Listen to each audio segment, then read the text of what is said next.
하나님만 하나님이시다. 두 번째 말씀을 듣겠습니다. 저도 마찬가지고 여러분도 마찬가지고 인생이 인간적으로 최종적으로 지향하는 것이 무엇일까 할 때 결국은 성공 아니겠습니까? 그 성공 안에는 그쵸? 흔히 얘기하는 행복이라는 것도 있고 만족도 있고 안정감도 있고 뭐 다양한 것들이 있을 거예요. 그래서 우리는 그 성공을 향해서 부단히도 노력하는 존재가 아닌가 싶습니다. 하지만 성경에서는 이 성공의 비결이 뭐에 있다? 사람의 힘, 노력, 지혜, 능력에 있지 않다. 무엇에 있다? 오직 하나님의 계명을 준수하는 것에 있다. 하나님의 율법을 사랑하고 힘써 지키는 것에 있다. 이렇게 말씀합니다. 특히 이제 지금 현재 시점이 뭐다? 가나안 입성을 앞두고 요단 동편에서 지금 가나안 입성을 초읽기하고 있는 그런 상태인데 이때 모세가 누구에게 장차 가나안에 들어가 살 출애굽 2세대의 사랑하는 그 자손들에게 가장 중요한 이 키포인트를 전수하고 있는데 그게 뭐다? 하나님의 율법, 즉 하나님의 규례와 법도. 그래서 하나님께서 주신 수많은 이런 상황적인 거나 또 의식적인 거, 윤리적인 거, 도덕적인 것, 신적인 어떤 관계를 비롯한 것을 너희가 하나님과의 관계 속에서도 사람과의 관계 속에서도 준행을 해라. 그러면 어떻게 된다? 그 땅에서 오래 살 거다. 그냥 길게만 사는 게 아니라 정말 만족한 삶을 살 거다. 이렇게 하나님의 말씀을 대언합니다. 다시 그래서 보면 이스라엘아 이제 내가 너희에게 가르치는 규례와 법도를 듣고 준행하라. 그리하면 살 것이요 너희 조상의 하나님 여호와께서 너희에게 주시는 땅에 들어가서 그것을 얻게 될 것이니 다만 조심할 게 있다. 뭐 상황에 따라서 함부로 하나님의 말씀을 편집하고 추가하고 삭제하고 내 편의에 따라서 내가 지킬만 하면 아멘이고 내가 지키기 골치 아프고 또 불편하고 내 상황과 안 맞으면 노멘이고 하지 말라는 거예요. 하나님은 상대적인 존재가 아니에요. 하나님은 절대적인 존재입니다. 상황에 따라서 그때그때 달라지는 분이면 신이 아닌 거예요. 그래서 하나님을 뭐라고 하냐면 절대자다 이렇게 얘기합니다. 그런데 우리의 신앙이 때로는 어떻다? 자꾸만 상대적으로 바뀌어요. 요럴 땐 좀 그야말로 누구 말 맞다나 좀 뜨거울 땐 반짝하다가 또 무슨 일이 있으면 또 쭈르륵 하고 쓰러졌다가 이런 것들조차도 하나님을 믿는 백성이라면 항상성을 유지하려고 굉장히 힘쓰고 애써야 합니다.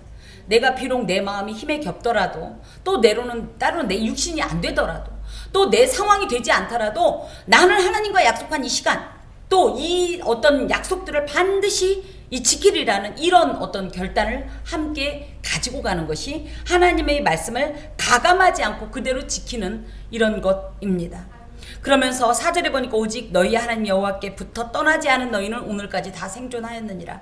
또 이 성공 즉 인생이 추구하는 가장 근본적인 성공은 따지고 보면 생명 아니겠습니까? 그런데 이 생명을 유지하려면 그 절대 또 원칙이 뭐다? 하나님으로부터 떠나지 말라.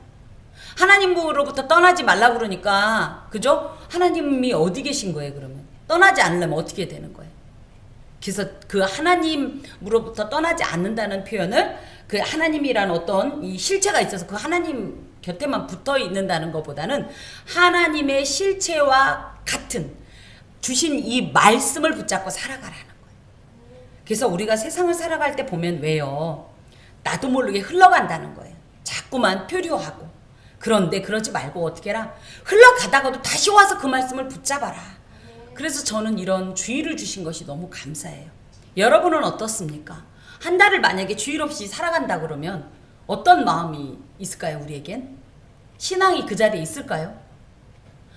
우리가 보통 주일에 이렇게 와서 보면 지난주에 분명히 참회의 기도를 하고 다시는 내가 이러지 않으리라 이렇게 생각을 하고 나름대로 와서 살아왔는데 다시 참회의 기도를 하다 보면 어때요? 내가 멀리 떠났었구나 이런 생각 들지 않으세요? 하나님의 말씀과 많은 거리가 있었구나. 그런데 다시 이런 예배를 통해서 나를 다시 내 영혼을 다시 하나님의 이 은혜의 울타리 안으로 하나님의 품 안으로 말씀의 기둥으로 막 붙이는 이런 이 효과가 있습니다. 그래서 주일이 그렇게 필요하고 예배가 중요한 거예요. 그래서 이렇게 하나님께 붙어서 떠나지 않으면 어떻게 된다? 산다라는 거예요. 그러니 이걸 어떻게 해라? 반드시 앞으로 장차 입성할 가나안 들어가서도 준행하라. 이 말씀을. 그리고 많은 사람들이 너희들이 이렇게 이 말씀을 지켜 행하면 오, 쟤네들 겉으로 볼 때는 별거 아닌데 뭐지? 해가면서 야, 하나님을 믿는 백성은 다르구나. 여호와의 백성은 다르구나. 하면서 사람들이 어떻게 한다? 비록 작은 규모요. 나라도 작지 형편도 안 좋아요. 그럼에도 불구하고 사람들이 어떻게 본다? 큰 나라로 본다. 우리가 예수를 믿는다는 이유만으로요. 사람들은요. 저희를 함부로 하지 못해요. 겉으로는 함부로 하는 척 하면서도 쉽게 말하면 이런 겁니다. 어떤 예전에 어떤 목사님의 이제 간증인데요.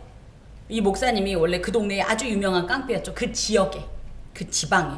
그러니까 아주 우리나라도 조직 폭력배들이 유명한 어떤 지역 있지 않습니까? 이분이 아주 대단한 그야말로 이 조폭의 두목 같은 분이었대요.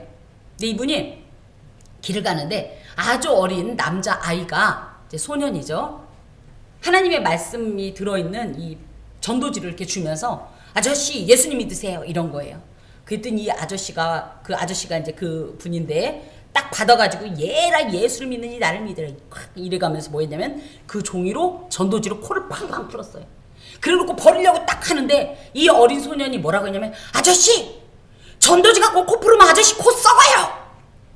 이랬더니 이 아저씨가 그 어린아이 말이 얼마나 이 감히 무시할 수 없었냐면 그 코 풀었던 종이를 다시 비록 이제 구겨졌지만 넣고 집에 가서 그걸 보고 전도받은 거 아니에요.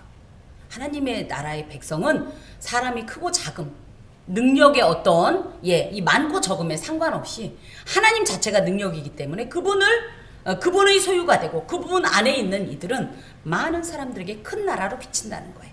그러니 너희들이 지금 현재적으로 여러 가지 상황이 부족하고 연약하다고 해서 기죽지 마라. 내가 함께하는 이상 하나님이 너희 신인 이상 하나님인 이상은 너희들은 어느 곳에 가든지 그들에게 전혀 이렇게 하찮은 존재가 아니라 오히려 위협하는 존재가 될 거다. 실제로 여호수아서를 이제 우리가 보게 될 텐데 요단 동편, 그러니까 요단 서편, 즉 가나안을 정복할 때 첫 번째 정복했던 성이 여리고인데요. 이 여리고 성은 이제 그때 가서 구체적인 말씀을 함께 드리겠지만 굉장히 그 성 중에서도 아주 강한 성이었어요. 절대 무너지지 않을 성. 그런데도 이들이 어떻게 했다? 이 히브리란 이름이 뭐냐면요. 굉장히 비료하고 참 보잘것없는 어떤 그런 우리가 요즘 이해하는 약간 집시 같은 그런 존재들이었어요. 그 몇이 온다고 해가지고 이 큰 성이 벌벌벌 떨었거든요. 이런 역사가 있다라는 거예요. 그런데 다만 이런 일이 있다고 해서 너희가 그 일에 취하지 마라. 취해서 흔들거리지 마라. 9절에 보니까 오직 너는 스스로 삼감에 내 마음을 힘써 적하라. 그래서 네 스스로 샤마르 울타리를 쳐야 된다. 네가 적어도 하나님께서 명하신 이 율법 밖으로 나가거나 이것을 임의로 막 해석해서 행동하지 마라. 특히 그 주된 어떤 근원이 뭐냐? 마음이다. 마음에서부터 내 영혼에서부터 그런 어떤 하나님 앞에 합당치 않은 마음이 나올 수 있으니 그 마음을 지켜라. 그러면서 또 한 가지가 뭐냐면 이것을 기억하는 방법이기도 하고 이것이 내 대에만 끝나지 않도록 어떻게 해라? 내 후손들에게 이 일을 지속적으로 가르쳐라. 신앙을 전수해라. 계승해라. 저도 지금 너무 안타까운 게 우리나라가요. 이제 영국에서 시작된 주일학교가 우리나라에 와서 정말로 꽃을 피웠었어요. 저희 어린 시절에는요. 정말 그냥 편하게 전도해서 교회 가자. 그러면 애들도 그냥 갔어요. 왜? 교회가 제일 그 당시에는 제일 재밌는 곳이었어요. 근데 요즘은 어때요? 교회 가자고 아이들한테 제 아무리 전도를 해도 쉽지가 않아요. 그러면서 뭐예요? 심지어 있던 아이들도 떨어져 나가는 이런 세대가 됐습니다. 이것이 단적으로 증거하는 게 뭐냐면 저희 세대가 다음 세대에게 신앙을 전수하는 걸 실패했다는 얘기예요. 여러분 자녀들이 다 예수님 믿고 교회 안에 있습니까? 예배 드립니까? 이게 굉장히 중요한데 예전에 부모가 예수님 믿으면 당연히 그 자녀들도 거의 대부분이 다 신앙인이었어요. 근데 요즘은 어때요? 심지어 교회에서 이 항존직으로 이 직분을 담당하는 그런 분들도 뭐라고 했냐면 아우 지신앙 지가 알아서 하는 거지. 아니에요. 성경은 지신앙 지가 알아서 하라고 되어 있지 않아요. 가르치래요. 그 대신 지혜롭게 가르치세요. 내 믿음만큼 안 따라온다고 해서 막 재촉하고 막 혼내고 이건 아니고요. 하지만 끊임없이 하나님의 말씀을 증거해서 신앙이 전수되도록 해야 한다라는 거예요. 그러면서 그 자녀들이 하나님을 경외할 수 있도록 해야 되고, 그러면서 이제 드디어 이제 말씀이 나오는 게, 너희들이 나를 보긴 보았는데 뭘 보았다? 실제적인 형상을 보진 않았다. 맞죠? 형상을 보진 않았다. 무엇을 보았다? 목소리만 들었다. 목소리만. 그런데 너희들이 거기 가면 어떤 일을 할 거다? 가나안에 갔더니 얘네도 신이 있네. 얘네 신은 이렇게 생겼네. 얘네 신은 저렇게 생겼네. 이걸 볼게 될 거다. 심지어 그 신의 형상이 뭐냐? 남자의 형상, 여자의 형상, 하늘 땅 위에 있는 어떤 짐승의 형상, 날개 가진 새의 형상, 땅에 기는 형상, 물속에 있는 어떤 어족의 형상. 하지만 절대 나를 형상화하지 마라. 나는 그처럼 비인격적인 그런 존재가 아니다. 그리고 너희들 임의대로 너희들의 그 피조물의 모습을 한 조물주가 아니라는 거예요. 그래서 인격적인 나를 함부로 비인격화하고 형상화하지 마라. 무엇보다도 이 어떤 모습을 낸다 할지라도 이 모든 것은 다 뭐다? 피조물이다. 그런데 어찌하여 조물주를 피조물의 형상으로 대체할 수가 있단 말이냐? 하지 마라. 또 19절에 보니까 하늘을 향하여 눈을 들어 해, 달, 별, 하늘 위의 모든 천체, 또 너희 하나님 여호와께서 선한 만민을 위하여 배정하신 것. 이것이 뭐냐면 1월 성신들. 실제로 가나안 쪽과 그 고대 중동 쪽에는요, 이런 1월 성신들이 섬기는 사상이 굉장히 강했어요. 특히 이집트는요, 애굽은 태양신 라를 섬겼어요. 그 중에 이제 대표적인 어떤 것이 피라밋이요, 그냥 유물이 아닙니다. 신전입니다. 지구랏이라고 해요. 지구랏.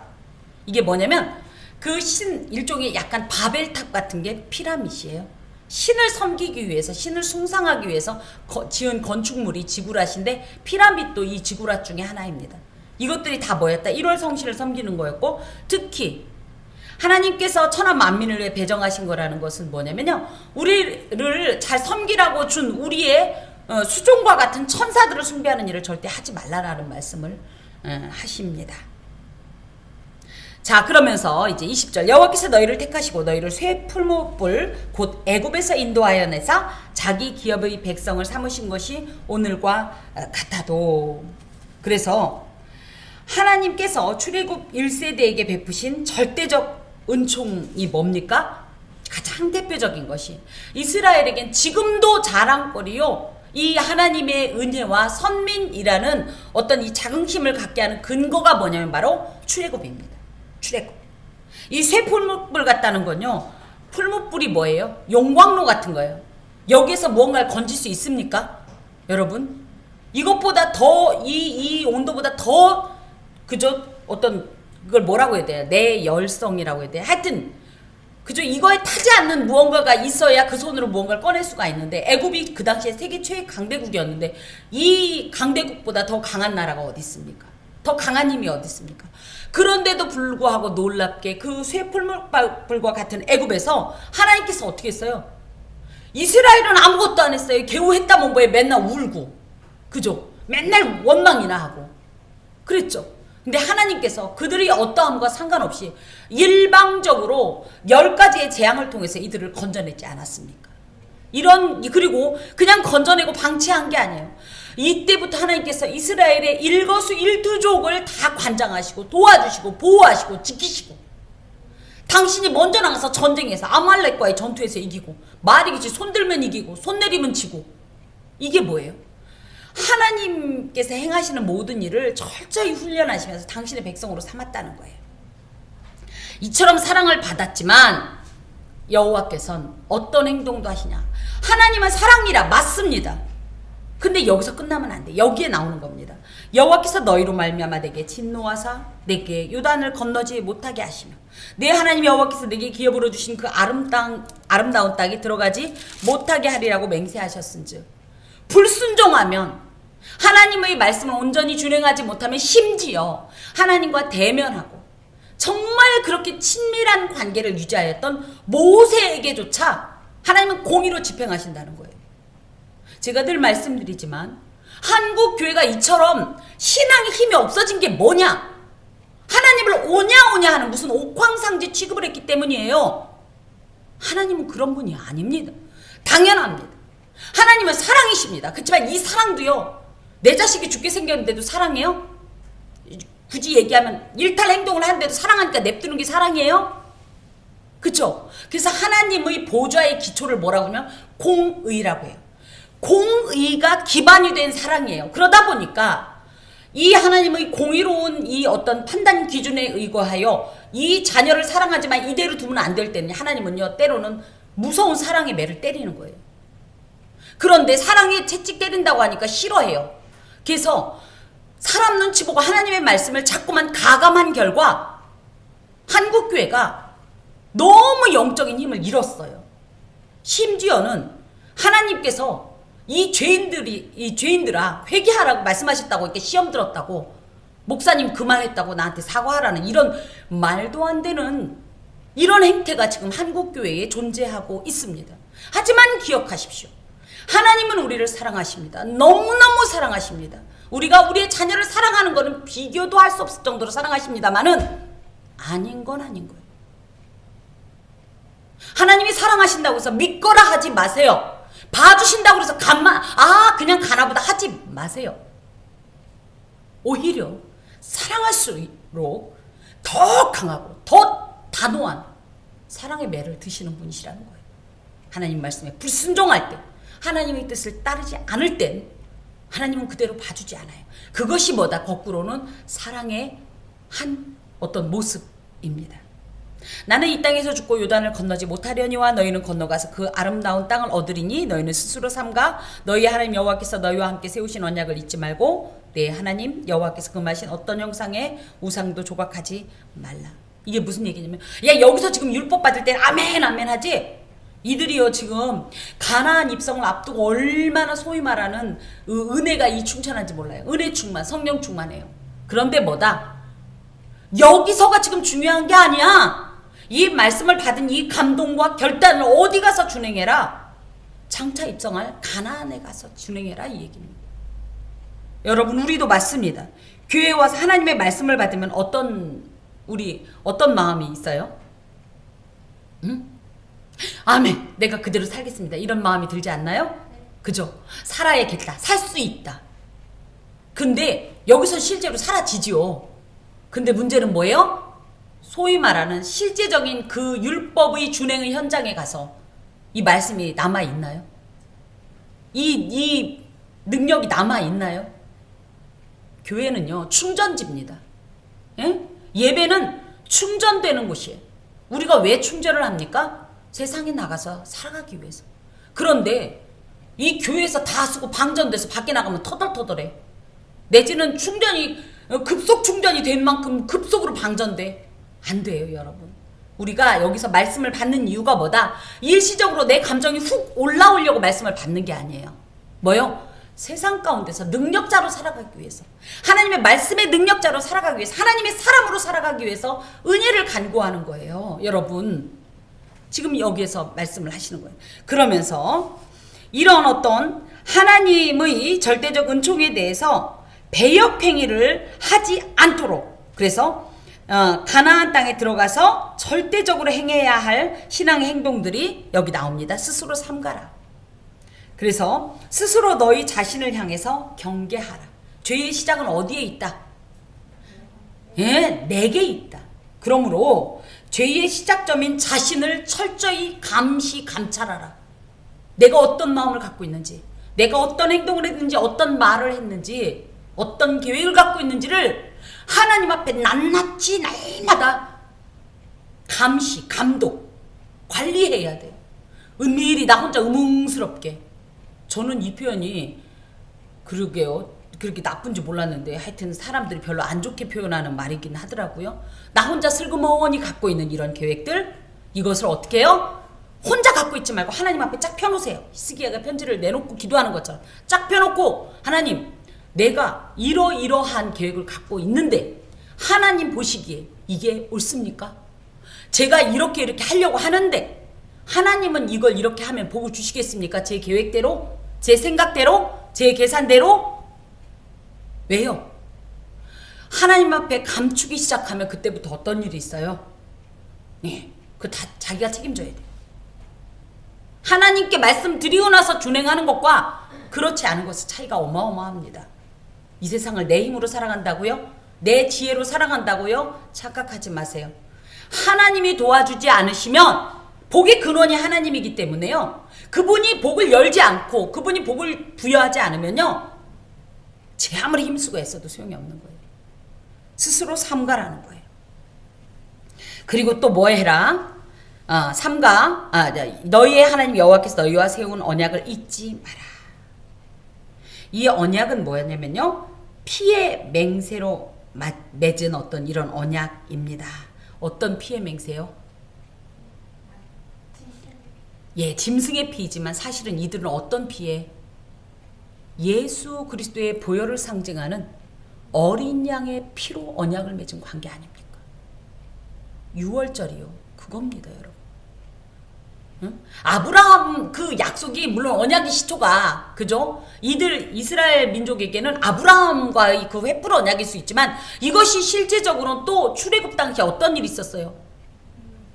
죽을 수밖에 없는 자들을, 그죠? 어린 양의 피를 좌우 문 설주에 발랐더니 그 죽음이 넘어가 버렸죠. 예, 이 6월의 언약, 이걸 기억하라는 거예요. 거꾸로 얘기한 거예요. 이 문 안에 있으면 어떻게 됐어요? 죽음을 면했어요. 그런데 이 문 밖으로 나가면 뭐예요? 내가 아무리 혈통적으로 히브리인이라 할지라도 문 밖으로 나가면, 예수 밖으로 나가면 어떻게 되는 거예요? 죽어요. 이거 잊지 말라는 거예요. 네가 제 아무리 이스라엘 백성이라 할지라도 하나님 떠나면 어떻게 되는, 죽는다는 얘기예요. 그걸 잊지 말라는 거예요. 또 내 하나님 여호와께서 금하신 어떤 형상의 우상도 조각하지 말라. 섬김의 대상으로 삼지 말라는 거예요. 하나님으로 삼지 말라는 거예요. 그러면서 내 하나님 여호와는 소멸하는 분이시오 질투하는 하나님이시다 할 때, 소멸한다라는 표현은요, 삼킨다, 아칼이라는 말인데요, 하나님께서는 싹 무엇이든지 없앨 수 있으신 분이에요. 만드신 분이기 때문에 없애실 수도 있어요. 질투하시는 하나님이라고 할 때 질투를 단순히 어떤 이성적인 관계에서의 그런 질투감을 이야기하는 것이 아니라, 이 질투 칸나라는 말은요, 하나님의 거룩에서 비롯된 거룩하신 하나님 앞에서 불의한 것들에 대한 하나님의 감정입니다. 우상을 만드는 것은 거룩하신 하나님을 거부하고 부정하는 행동이에요. 의로우신 하나님 앞에 불의한 행동이기 때문에 이것에 대해서 하나님께서 어떻게 한다? 당신의 거룩을 지키기 위해서 싹 없애버린다는 거예요. 누구를? 우상을? 섬기는 모든 자까지. 우리 지금 이제 역대기, 열왕기 등에 보면요, 어떤 일이 있어요? 이 종교개혁을 하는 왕들이, 특히 요시야 같은 경우 어떤 행동을 해요? 산당을 싹 없애고 우상 다 쪼개고 거기 변소 만들고, 그죠? 해골 갖다 놓고 막 더럽히고 나서 또 어떤 일도 하냐면요, 그 산당의 제사장들도 죽여버려요. 우상만 죽이는 게 아니에요. 우상을 섬기는 자들도 죽이십니다. 이것이 바로 소멸하는 아칼, 하나님은 소멸하는 분이라는 거예요. 그러면서 이제 우리는 이런 얘기 합니다. 아우, 좀 하나님 뭐 이런 얘기하면 너무 무서워. 맞습니다. 하나님 무서운 분이에요, 여러분. 하나님 안 무서워요? 하나님은 사랑이라? 맞습니다만은 한편으로 하나님은 두려워할 뿐입니다. 공포스럽지 않고 그냥 단순히 너무 어려운 분, 이것도 맞긴 해요. 이건 언제냐면 그래도 제가 온전할 때입니다. 근데 죄를 지으면 하나님이 어때요? 그 하나님의 눈빛을 생각하면 어떤 감정이 들어요? 두렵죠. 무서워요. 그러다 보니까 죄인들이 뭐라고 그러냐면, 그냥 하나님은 그냥 너무 잔인한 분이야. 그렇게 표현하는 건 뭐예요? 아직 하나님을 인격적으로 만나지 못했고 그분을 이해하지 못하기 때문이에요. 예를 들어 부모가 자녀가 잘못됐을 때 매를 들어요. 그죠? 사랑하는데 그 자녀를 온전케 하려고 예를 들어 매를 들었다. 그럼 이 부모는 잔인한 부모입니까? 아주 나쁜 존재예요? 아주 얄짤도 없는, 인정머리 없는 냉정한 존재입니까? 아니잖아요. 하나님도 그런 거예요.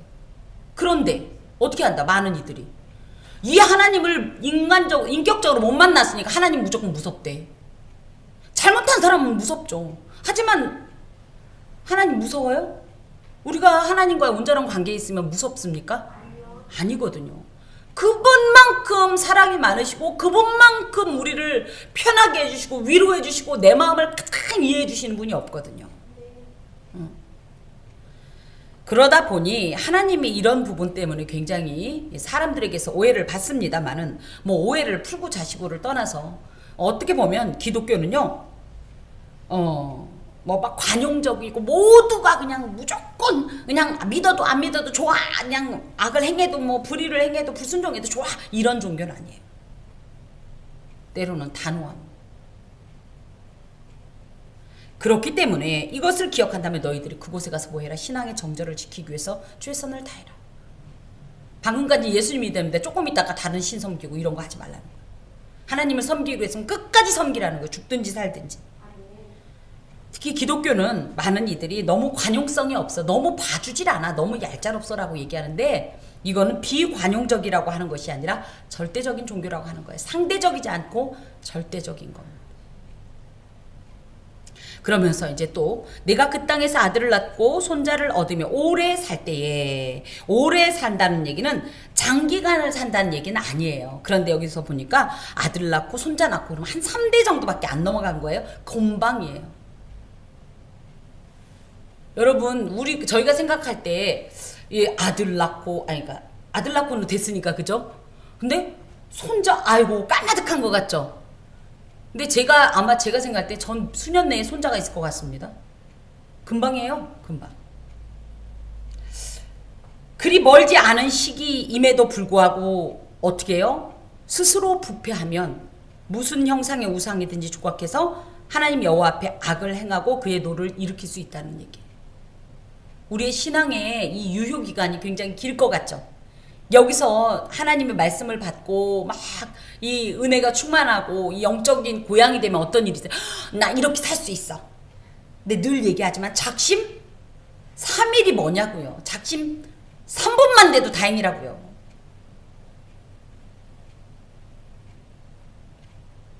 하나님께서 주신 계명을 잊고 그냥 그렇게 막 흘러가게 되면 하나님은 어떤 행동을 하시냐면 내가 오늘 천지를 불러 증거를 삼노니, 땅과 하늘을 부른다는 얘기는 어떤 이 증인을 부른다는 얘기인데 인간은 수시로 변해요. 그렇지만 이 하늘과 땅은 그나마 하나님이 지으신 것 중에 가장 변하지 않는 그런 존재이기 때문에 너희가 요단을 건너가서 얻는 땅에서 속히 망할 것이라. 너희가 거기서 너희의 날이 길지 못하고 전멸될 것이니라.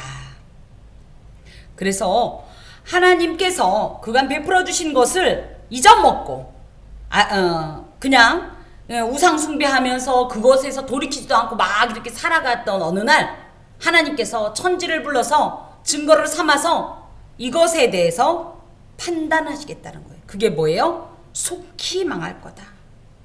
우상 숭배가 주는 비극적인 결과로서 속히 망해요. 생각보다 빨리 망한다. 돌이키지 않으면. 또 뭐예요? 너희의 날이 길지 못하고 전멸된다. 전멸이라는 게 뭐라고 그랬어요? 헤렘 이래가지고요. 굳이 얘기하면요. 우리 표현이 이제 싹도 남기지 않는다. 이런 표현이에요. 뭐 위에 뭐도 안 남길 정도로. 그러면서 여호와께서 너희를 여러 민족 중에 흩으실 것이요. 여러 민족 중에 흩으신다는 얘기는 뭐냐면 실제적으로 역사 속에 있었습니다. 이스라엘 백성들이요. 북이스라엘, 우리나라처럼 남북 분단 국가라고 그랬어요. 솔로몬 아들 시대부터 남북 분단 국가라고 할 때 위에 10지파, 아래 2지파가 있었어요. 위에 10지파를 북이스라엘이라고 불렀고 아래 2지파를 남유다라고 불렀는데요. 이 북이스라엘이 BC 722년에요. 아수르한테 망해서요. 이 사람들이 다 아수르로 끌려갑니다. 우리 신약의 이 사마리아인 얘기 나오죠. 사마리아. 이 사마리아인이라는 말이 굉장히 조금 그 상대를 비하하고 경멸하고 조소하는 어떤 이런 이 단어인데요. 요 사마리아인이라는 말이 왜 나왔냐? 이때 아니 그러니까 이 이스라엘 사람들은 아수르로 보내고 아수르 사람들을 이스라엘로 들여와서 여기 남아있던 이스라엘 사람들과 이 혼혈 정책을 벌여버립니다. 그래서 이들이 어떻게 돼요? 육체적으로 이미 혼혈이 됐고요. 또 종교적으로, 영적으로도 혼혈이 됐기 때문에 그때부터 유다 사람들은 사마리아인을 자기 민족 취급을 안 하게 된 거예요. 어찌됐든 722년에 북이스라엘이 아수르로 끌려가서 거기서 다 흩어집니다. 그래서 실제로 이들은 돌아오지 못해요. 돌아왔다는 기록이 없습니다. 그리고 남유다는 잘했냐? 아니요. 이 남유다도 결국은 그것보다 한 150년 후 BC 586년에 바벨론에 의해서 또 다 끌려갑니다. 이런 일들을 실제적으로 이들이 당했어요. 그러면서 그 여호와께서 너희를 쫓아보내실 그 여러 민족 중에 너희의 남은 수가 많지 못할 것이며 나중에 이들이 이제 끌려간 뒤 이제 크게 잡아서 70년이라고 하는데 70년 뒤에 돌아온 인구가 그렇게 많지 않아요. 너희는 거기서 사람의 손으로 만든 바 보지도 못하며 듣지도 못하며 먹지도 못하며 냄새도 맡지 못하는 목석의 신들을 섬기리라. 본다라는 건 뭐예요? 우상이 뭔가를 보고 듣습니까? 이거 신이 아니에요, 여러분. 신이 아니에요. 귀신이 그 신인 척 흉내내는 거예요. 근데 하나님은 보시고 듣습니까? 맞습니다. 눈을 지으신 자가, 귀를 지으신 자가 보시고 들으시죠. 그렇다고 해서 하나님을 사람처럼 생각할 건 아니지만, 그래서 이 이스라엘을 살피시고 그들의 소리에 귀를 기울이시는 하나님의 모습과는 반대로 이들은 보지도 못하고 듣지도 못한다는 얘기는 굳이 자기를 섬기는 이 백성들을 향해서 그들을 도와줄 수도 없고 보호해줄 수도 없고 감찰해줄 수도 없고 위로해줄 수도 없는 그런 존재라는 뜻을 갖고 있어요.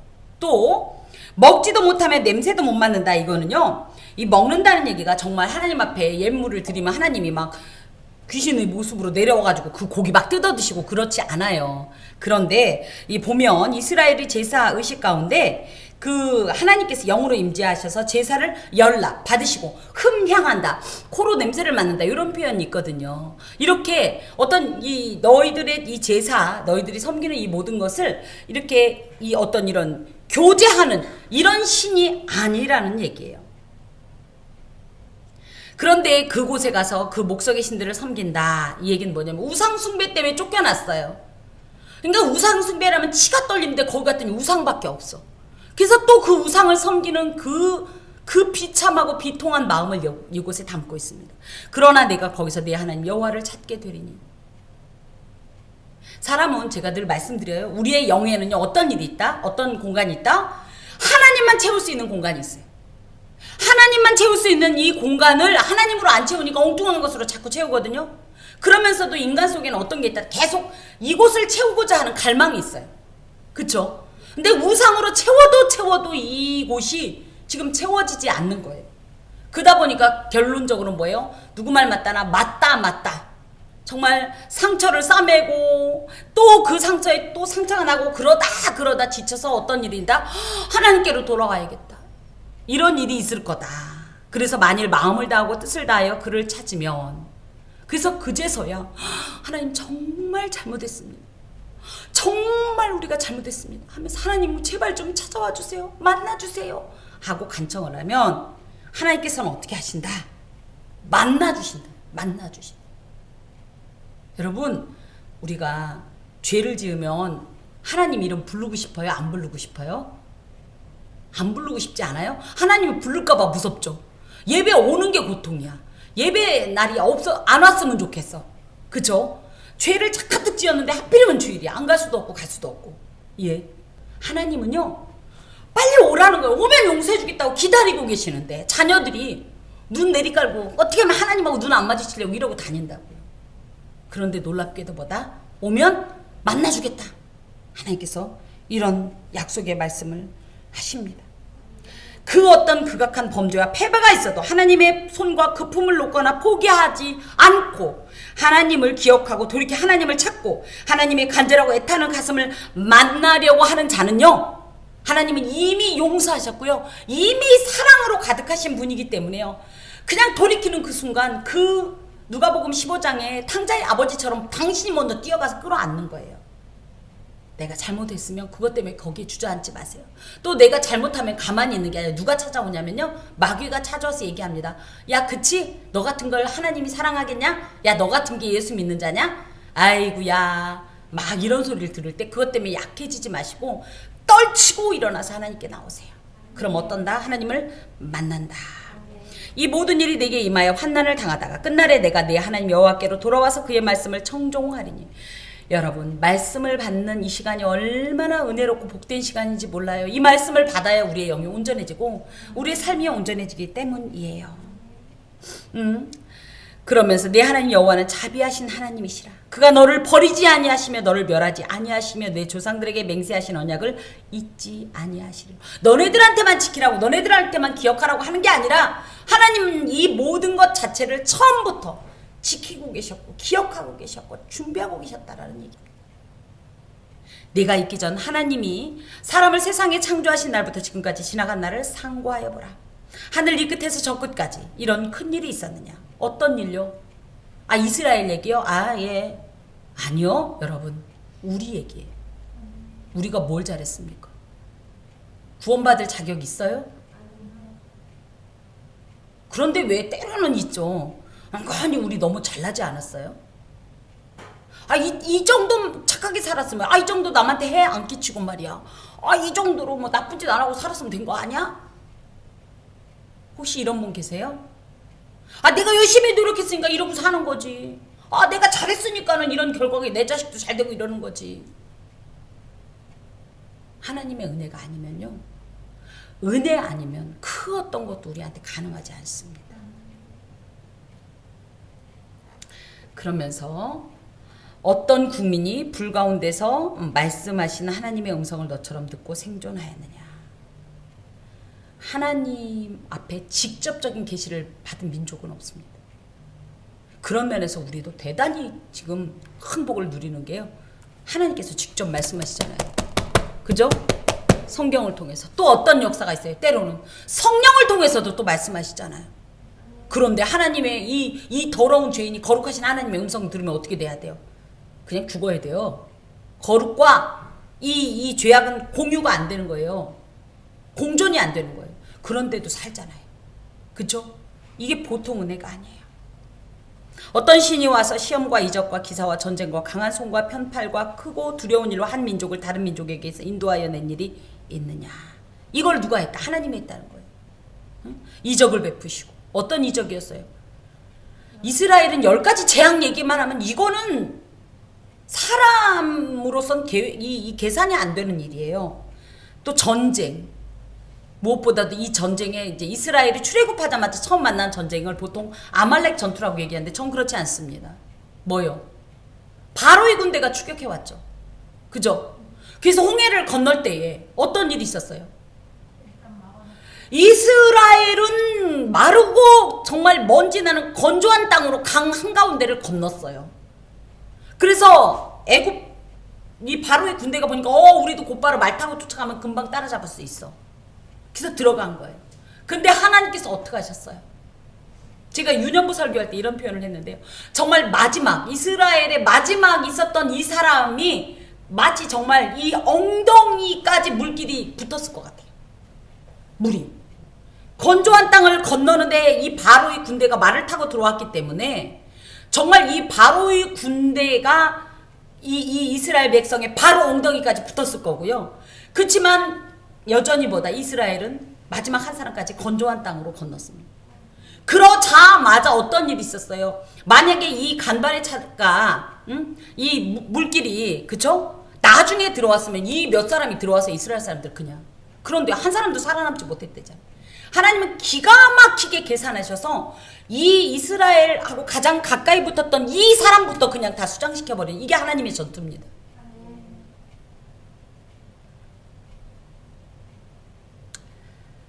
여기서 중요한 말이 뭐냐면요. 32절에 있는 상고하여 보라입니다. 상고하여 보라.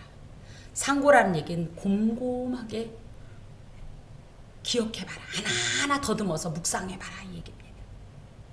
하나님께서 베풀어 주신 놀랍고 귀한 은혜, 자격 없는 백성들을 자녀 삼아 주시고, 그쵸?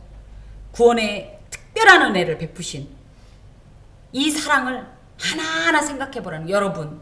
여러분의 삶 속에서도 한번 오늘 숙제 집에 가셔서 지금까지 하나님이 내게 베풀어 주신 그 은혜, 특별한 선물들을 좀 하나하나 헤아려 보세요. 나는 내가 봐도 받을 자격 없는데 저는 참 그런 생각을 하면 너무너무 이 가슴이 벅차서요. 한번 진짜 생각해 보세요. 이것을 내게 나타내심은 여호와는 하나님이시오 그 외에는 다른 신이 없음을 내게 알게 하려 하심이니라. 여기서 한 가지 말씀드릴까요? 그러니까 개혁교회는 하나님을 누구라고 불러요? 하나님 불러요. 카톨릭은 누구라고 불러요? 하느님. 여기 약간 서로 다릅니다. 하느님은요 뭐냐면요 하늘에 계신 하나님이라는 뜻을 갖고 있어요. 하늘에 계신 신. 개혁교회의 하나님은 뭐예요?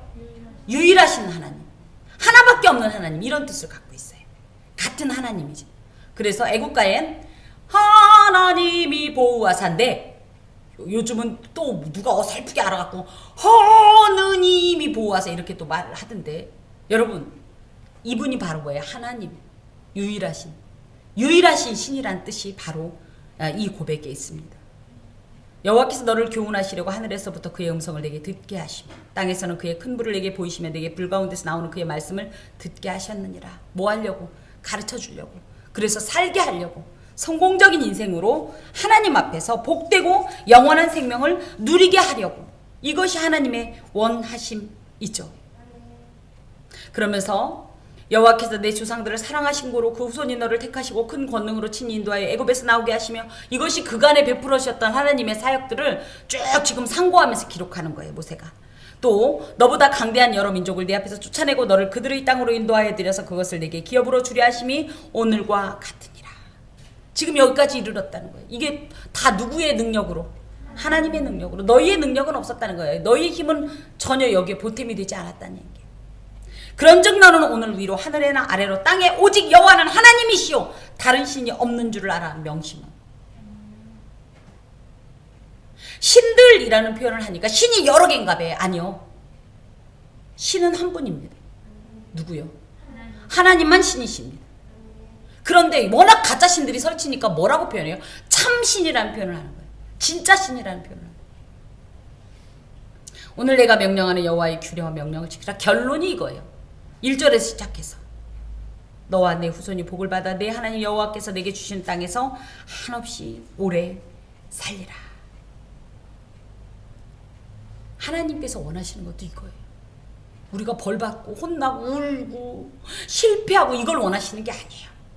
정말 하나님의 말씀을 굳게 잡고 그 말씀 안에서 복을 누리면서 영생을 누리게 하는 게 하나님의 목적이에요. 원하심이에요. 그런데 왜 그게 안 되냐? 자꾸 거기에 누가 개입해서? 내가 개입해서 문제가 되는 거예요. 내가. 차라리 하나님께 사란 대로만 하면 상관이 없는데 꼭 내가 개입해. 왜? 어줍지 않은 하나님하고 비교할 수 없는 지혜로, 지식으로, 어서 들은 얘기로, 경험으로. 내가 생각해보니까 말이야. 우리 말할 때 대부분 이러죠. 내가 생각해보니까 말이야. 이게 뭐예요? 하나님의 어떤 계획에 자꾸자꾸 내가 돌을 던지는 거예요. 어떻게 해야 돼요? 하나님께 기도해 봤더니가 맞아요. 여러분은 어떤 일을 행할 때 하나님께 기도하고 행동합니까? 응? 뭐예요? 읽어봐요. 시작. 예수님이라면 어떻게 하실까? 다시 한번 시작. 예수님이라면 어떻게? 안 한 사람 2명 있어요. 시작. 예수님이라면 어떻게 하실까? 이렇게 표현해요? 뭘 결정하기 어려울 때. 아니 그런데 사실은 결정하기 쉬운 건 내가 하고 어려운 것만 좀 부탁해요. 이게 하나님께 자기의 인생을 맡기는 삶입니까? 그냥 무엇이든지 예수님 어떻게 하면 좋아요? 어떻게 할까요? 그러면서 그분의 성령이 감동하시는 대로 가면요, 정말 하나님께서 목적하신 그 하나님의 원하심이 성취가 되는데, 자꾸만 우리가 그 안에서 어줍지 않게 우리의 계획을 갖다가 그냥 자꾸 적용을 하려고 그러니까 일이 틀어지고 그러니까 또 안 된다고 와서 울고 그래서 또 간신히 해주면 또 그 벌은 못 버리고 또 거기 가고 또 가서 던지고, 이거를 반복하니까 우리 인생이 힘든 거예요. 설령 하나님의 계획이 복 준다 그랬더니 어려움은 없다 무슨 소리예요. 하나님의 복의 차원을 우리가 우리 인간적인 생각으로 제한하면 안 돼요. 어려움 중에 오히려 하나님의 은혜가 더 큰 거예요. 진짜 복은요 잘 나가는 게 아니에요 여러분. 잘 나가면 인생이 어떻게 되는지 교만해갖고 원래 태생이 교만해요. 죄의 특징이 교만이에요. 그래서 어떻게 내가 잘하는 줄 알고 막 승승장구하다가 낭떠러지에서 떨어지는 거예요. 그런데 오히려 한 걸음 한 걸음 발발발발 떨면서 더듬어서 가잖아요. 힘들어요. 성격도 안 맞아요. 하지만 이것이 하나님 안에서 가장 안전한 거예요. 저희는 그렇게밖에 갈 수가 없어요. 우리는 한 치 앞도 모르는 존재잖아요.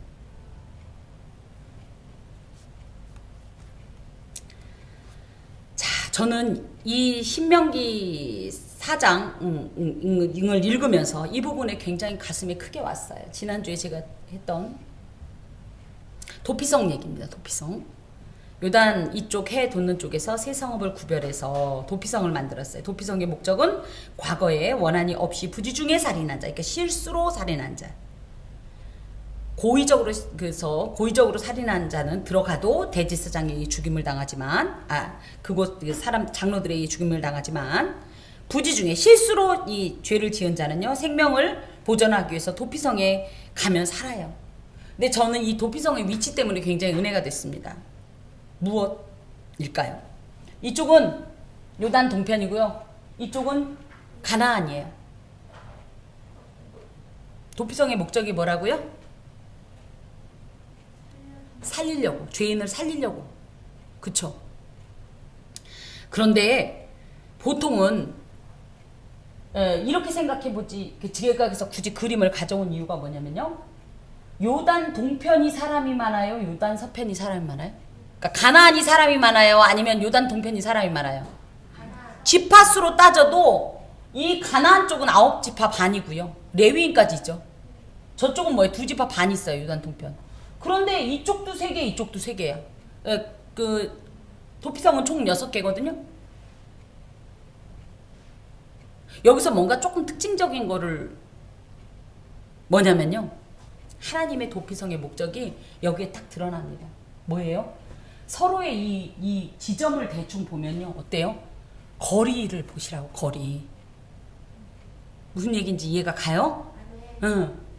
동편엔 2지파 반밖에 없으니까 하나만 놓고 여기 사람 많으니까 또또또또 안 놨다는 얘기예요. 왜? 동편이 제법 넓어요. 2지파 반이 거하기엔. 그랬더니 어떤 일 있어요? 거기에다가 도피성 3개를 몰아주시잖아요. 그건 뭐예요? 죄 지은 누구라도 너무 도피성이 여기 하나밖에 없어. 그럼 다 죽어요. 갖다 다 잡혀. 죄 지은 누구라도 어떻게 해라? 도피성이 무조건 피해라. 그래서 어떻게 해? 다 살아라. 하나님께서 지금 정말 저희가 듣기에는 굉장히 길고 장황한 이 말씀을 주셨는데요. 이 결론이 뭐냐? 난 너희들이 이렇게 얘기해도 다 실패할 거 안다. 너희들 거기가 다 타락할 거고, 너희들 거기 가서 다 저기 우상 만들 거고 섬길 거고. 그런데 그러고 끝나는 게 아니라 뭐다? 만약에 그렇게 되면 어떻게 해라? 도피성으로 피해서 살아라. 이 얘기입니다. 하나님께서 말씀을 주실 때 보면 너희들 그러면 다 죽는다 그래놓고 끝내지 않고 어떻게 해요? 그때라도 돌이키면 내가 만나리라. 끝 아니야 얘들아. 끝 아니야. 죄 지었어. 끝 아니야. 물론 끝이 끝인데 내가 안 끝났어. 아직 내가 포기가 안 돼. 내가 너희들을 놓을 수가 없어. 그러니까 어떻게 해? 그 자리에서 다시 일어나서 빨리 도피성인 나에게로 와라. 도피성이신 예수 앞으로 나와라. 실패했다고 좌절하지 말고 거기서 그냥 포기하지 말고 다 끝났다고 손 내려놓고 절망하지 말고 뭐해라. 그냥 일어나서 빨리 어디로 와라. 도피성으로 와라. 하나님께로 와라. 신명기 4장 43절까지가 모세의 설교 1편입니다. 그래서 모세의 설교의 첫 번째 설교의 이 마지막 결론이 뭐예요? 왜 갑자기 도피성을 넣은 거야? 이 우리 도피성 제도에 대해서는 이미 민수기에서 이제 다룬 내용인데요. 전 이걸 통해서 무엇을 봤다? 지파수대로가 아닌 거리로 측정을 해서 도피성을 설치하신 이유는 누구도 죽임을 당치 않고 영원한 대제사장이신 예수를 통해서 속죄받고 그로 인해서 구원받기를 원하시는 하나님의 마음을 이 말씀에 담고 있다라는 사실이죠. 우리 오늘 이 말씀 받으니까 이제 제대로 살 수 있을 것 같죠? 그럴까요? 우리는 아마 다음 주 똑같을걸요? 그런데도 불구하고 어떻게 해라? 실패했다고 집에 있지 말고 어떻게 해라? 예수 앞으로 나와라. 하나님 품으로 나와라. 이 말씀입니다. 여러분, 우리 삶에서 진짜 하나님이 내 하나님이라고요? 맞습니까?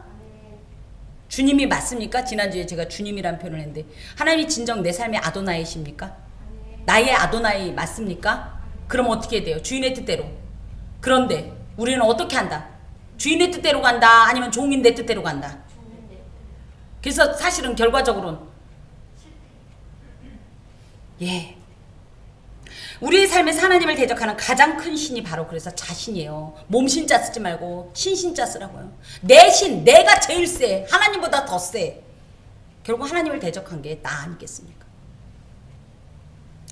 하나님이 하나님이시라면 내 마음껏 내 생각대로 내 목적과 계획대로 살 수가 없다라는 거예요. 이것은 우리가 창세기 3장 5절이 하나님과 같이 되고자 선악과를 먹은 아담의 후손이라는 이 절대적인 증거가 됩니다. 죄의 시작점이 뭐라고요? 스스로 부패하는 나가 그 죄의 시작점이라고 볼 때 이것이 바로 인간의 본질적인 죄악된 속성이기도 합니다. 그렇기 때문에 하나님께서는 스스로 삼가라 조심하라는 말씀을 계속 반복하시는데 내가 주인 삼은 허탄한 모든 것들 특히 자신을 철저히 외면하여 버리고 오직 참신이신 하나님만 나의 하나님으로 삼는 자만 하나님을 믿는 자입니다.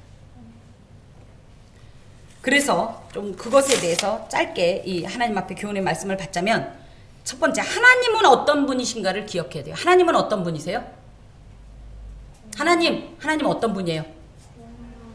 공의로우신 분, 또 사랑이 많으신 분.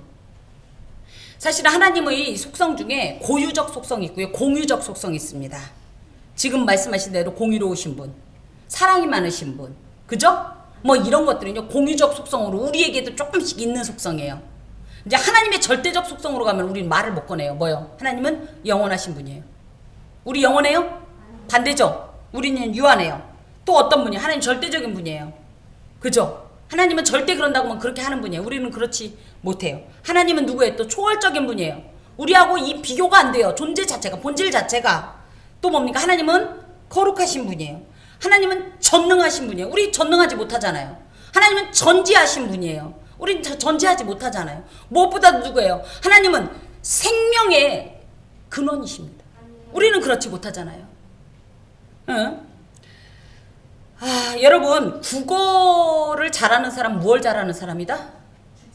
주제 파악을 잘하는 사람이 국어를 잘한다 그러죠. 수학은요, 제가 여기서 무너졌는데 분수를 잘 알으면 그죠, 수학을 잘한다 이렇게 얘기한대요. 하나님이 어떤 분이신가를 알려면요, 여러분 성경의 주제를 잘 파악하세요.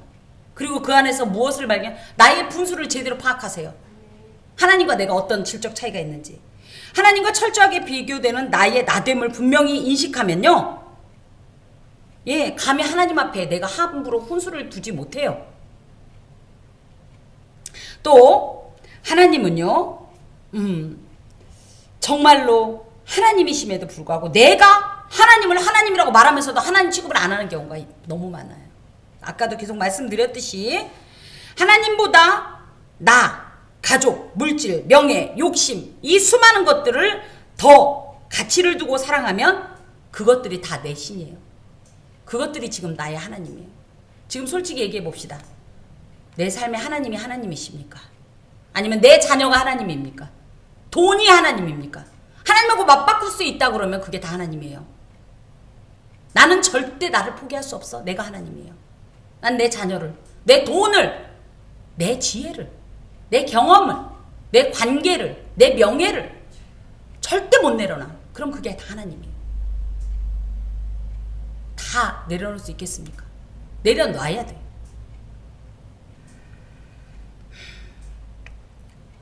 또 마지막으로 내가 주인이 아니라는 생각을 좀 하실 때 하나님을 하나님으로 섬길 수가 있어요. 하나님께서 허락하신 것이 생명, 내 모든 삶인 것 같지만 이것은 엄연히 얘기하면 주인이 따로 있어요.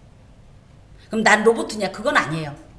하나님께서 그 안에서 하나님의 사랑과 하나님의 모든 각양 좋은 것으로 나를 온전케 하시지만 자꾸만 내가 내 뜻대로 하려고 하면 그쵸? 내가 주인이에요. 그래서 어떻게 해라? 하나님을 주인으로 고백하라. 어떤 존재와도 비교할 수 없는, 어떤 것과도 바꿀 수 없는 그 유일하신 하나님만 하나님으로 삼는 자가 진짜 하나님을 하나님으로 섬기는 자예요. 열왕기상 18장에 이런 말씀합니다. 엘리야가 모든 백성에게 가까이 나아가 이르되 너희가 어느 때까지 둘 사이에서 머뭇하려느냐? 재물이냐 하나님이냐? 나냐 하나님이냐? 언제 말도 안 되는 이 저울을 두고서 비교하고 있냔 말이에요. 누가 감히 이걸 갖다 하나님 옆에다 갖다 두고서 누가 하나님이냐고 지금 고민하고 있냔 말이에요. 그래서 뭐라고 그래요? 여호와가 만일 하나님이면 그를 따르고 바알이 만일 하나님이면 그를 따를지니라. 결단하십시오. 바알, 하나님 외의 바알이 하나님이면 자리에서 일어나 가셔도 좋습니다.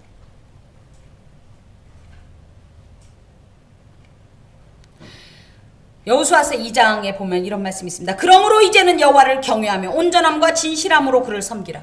너희는 조상들이 강 저쪽과 애굽에서 섬기던 신을 치워버리고 여호와만 섬기라. 만일 여호와를 섬기는 것이 너희에게 좋지 않게 보이거든 너희 조상들이 강 저쪽에서 섬기던 신들이든지 또는 너희가 거주하는 땅에 있는 아모리 족속의 신들이든지 너희가 섬길 자를 오늘 택하라 하면서 여호수아는 이렇게 고백합니다. 오직 나와 내 집은 여호와를 섬기겠노라. 하나님만 하나님이십니다. 하나님만 섬겨야 합니다. 기도하겠습니다. 주님, 수만 마디의 말과 그 어떤 열정으로도 그 표현으로도 다 영원할 수 없지만 또 어떻게 보면 너무 단순합니다. 하나님만 하나님이십니다. 하나님 외에 하나님으로 삼은 내 일생의 모든 거짓 존재들을 떨쳐버리게 하시고 참 신이신 하나님께만 경배하며 하나님만 섬기게 하여 주옵소서. 예수 그리스도의 이름으로 기도합니다. 아멘.